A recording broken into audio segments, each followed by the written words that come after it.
রাশিদার নাম, রাশিদার নাম।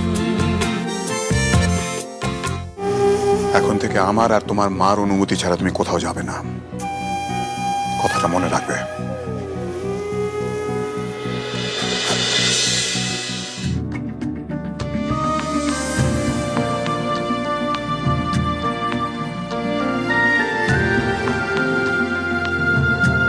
বলু এদিকে তাকা।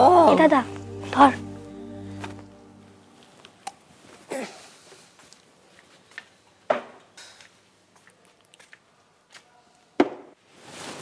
খুব সাবধানে, যদি কোনোদিন ধরা পড়ে যাস না বাবার কাছে তাহলে কিন্তু বহুত মুশকিল হবে।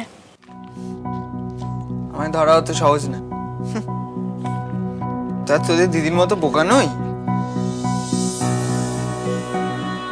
এই ফুলদা, আজ রাশিদি কি করেছে রে? ওই কলকাতায় কোথায় ইন্টারভিউ দেবে বলে বাড়ি থেকে পালিয়েছিল। তারপর তারপর তারপর আর কি, ধরে নিয়ে আসলাম স্টেশন থেকে। চুপ! রাশিদির সাথে যা হয়েছে অন্যায় হয়েছে। ওই তুই চুপ কর। মেয়েদের অত নাচানাচি করার কি আছে বলতো? ও যা হয়েছে ঠিক হয়েছে। তারপর তারপর বল না। সবাইকে বলবো এখানে লুকিয়ে লুকিয়ে সিগারেট খাওয়া হচ্ছে? এটা অন্যায় নয়। বলবি? বল, সবাইকে বল, চেঁচিয়ে চেঁচিয়ে। তোর এখন হয়েছে দিদির অবস্থা। তোর কথা কেউ বিশ্বাস করবে না।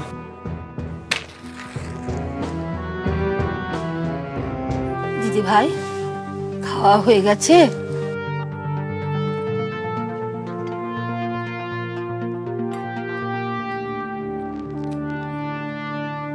মেয়েকে ওর স্বপ্নরাজ্য থেকে ডাঙায় নেমে আসতে বলো দিদি, তা না হলে ওর কপালে অনেক দুঃখ আছে।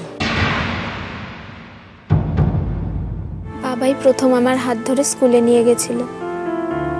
হাই সেকেন্ডারির রেজাল্ট বাবাই নিয়ে এসেছিল, সঙ্গে এক হাঁড়ি রসগোল্লা নিয়ে। যা কিছু করতে চেয়েছি মদত দিয়েছে এই বাবাই। তবে আজ কেন আমার প্রথম ইন্টারভিউ যেতে বাধা দেবে?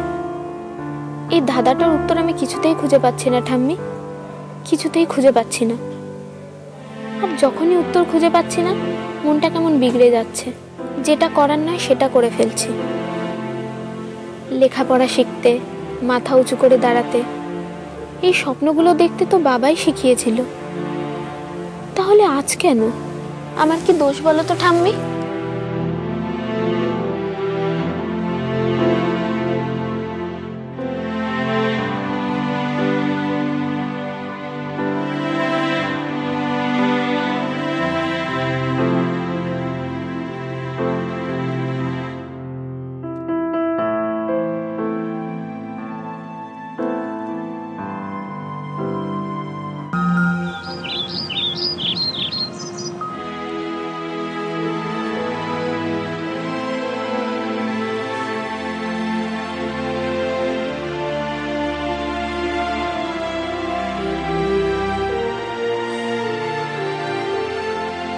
কম্পিটিশন দেখতে যাবি নাকি? যা, বাইরে থেকে ঘুরে আয়। ঘরে বসে থাকলে কেবলই তো মন খারাপ। যা যা, ঘুরে যা। মা, তুমি কি ভালো মা। এখন তো মা ভালোই হবে, কিন্তু আমার রাশি বাইরে যাবে একটা শর্তে। শর্ত? বলো না মা, কি শর্ত?